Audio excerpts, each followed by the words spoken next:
So sometimes I like to travel around and take some pictures or film some videos, so I tend to travel with a camera bag when I'm driving and making stops around the city. So with that said, today I would actually like to go ahead and talk about what I carry in my camera bag, and as spoiled in the title, this will be featuring the Olympus OMD3S. So let's go ahead and dive right in. For more content, do make sure to subscribe to this channel because we upload fairly often and focus on all sorts of tech products. So do make sure to leave us a like and comment any of your thoughts down below while you're at it. It really helps us with the algorithm. And if you want to support us further, then we've actually got a Patreon open which offers early access to content and special insight to projects that I'm always working on in case that is something that interests you. So links to everything down below. So this bag that I'm using here can't really be purchased separately, so I'm going to be leaving some links in the description to some alternatives. However, this is going to be a pretty affordable one that is comprised of Velcro and zippers. Inside of the bag, you do get some pockets for inserting some thinner accessories, but you'll also get a compartment that can be organized to your liking, and it works with Velcro attachments to organize this in a way that is preferable to you, but there isn't really anything too special about it, so let's move on to one of the bigger stars of this setup. And next up is going to be the camera itself, which is going to be the Olympus OMD3S. This is a fantastic little micro four thirds camera that produces great 4K video, but especially great pictures, which is what I use it for the most. Now the base kit for this camera is about $500, I think, with a 14mm to 42mm lens that will run on a crop sensor. This camera has a ton of dials to work with, such as mode switchers, navigation dials, and way more. You will also get a micro USB port for charging and an HDMI port for connecting it to an external display. And you can also use it for streaming if you wanted to by connecting the HDMI cable to a capture card. And this camera also has a cold shoe mount for using accessories with it, and even features an electronic viewfinder, which is a pleasure to use for sure. And now the last thing that I wanted to note is that this camera has an adjustable display, but it only folds flat and not over, which means that you can't use it to look at yourself, but it's still a great display. It is not touch enabled either, which was kind of a disappointment, but oh well, I suppose. This has been a fantastic starter camera that's small enough to make it easy to travel with. I love this camera, and while what I offered was just a little bit of a short overview of what I think about it and some of its features, I think that it's a camera worth considering if you're looking to get into content creation. And so now, one vital accessory that I use with this camera is actually my Pixel Liber LED light, except that I actually tend to carry 3 of these. So these are very useful and very bright LED lights that have come in handy in a lot of different circumstances. These are built out of aluminum, so these are very strong and they are so small that they fit just about anywhere. These have some controls on the side and a USB-C port for charging with Bluetooth support if you want to control these lights using your phone.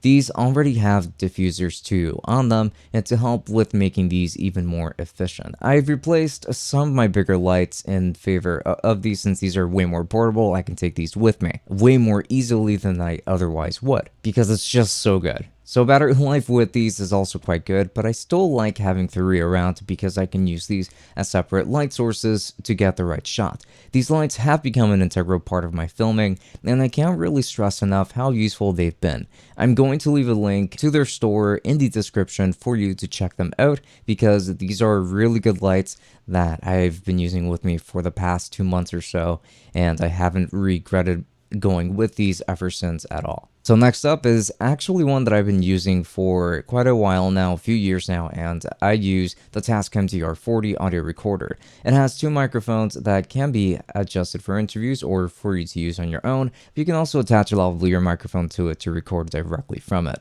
It's been so long since I last used one, however, that I couldn't really find one for the purposes of this video, unfortunately. But I've been using this audio recorder from time to time for a long while now, and it does not leave my bag ever. Another fantastic feature is that you can use XLR microphones with it if need be. So I would consider to be a pretty powerful audio interface for sure that is incredibly cheap as well. And this is an older one, of course, but it has been still a very efficient one. And it looks like a taser, but it's for recording audio, I promise, and it does a damn good job at just that. Then I have the GorillaPod 3K Pro tripod, which is a small tripod that fits in my bag. It uses metal for its design, so this one is more robust than plenty of the other tripods that you're going to find that are similar to this one across the market.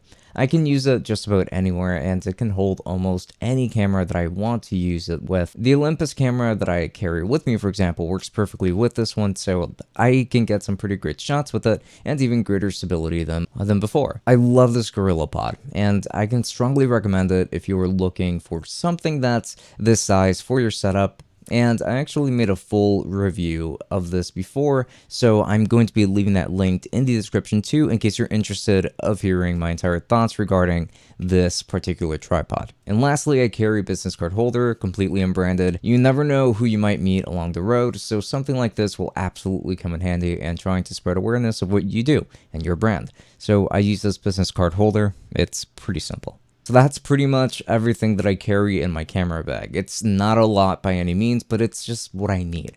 Now, I'm going to leave affiliate links to Amazon, to everything that I can still find so that you can check it out yourself.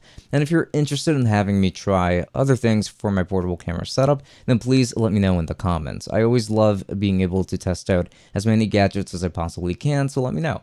But I would consider this a really good setup to start with if you're getting into content creation on a budget, whether you're filming outdoors or indoors. This is going to be a great setup, and the lights are going to be super useful, especially if you're going to be filming indoors. So again, check out the links down below. Now, I want to thank all of our patrons for being so fantastic. I have to say it. Thank you so much for supporting us, beginning with the tier 3s, which are going to be Aaliyah, Omar, and everybody else that I've listed over here. Thank you so much for all of your support, because it really does go a very long way. That includes the tier 2s that you should be seeing over here as well. So thank you so much.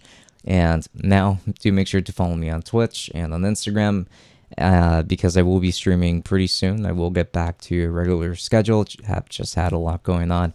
With that said, this has been Francisco from Tech Summit. Thank you for watching, and I will be seeing you all later. Enjoy.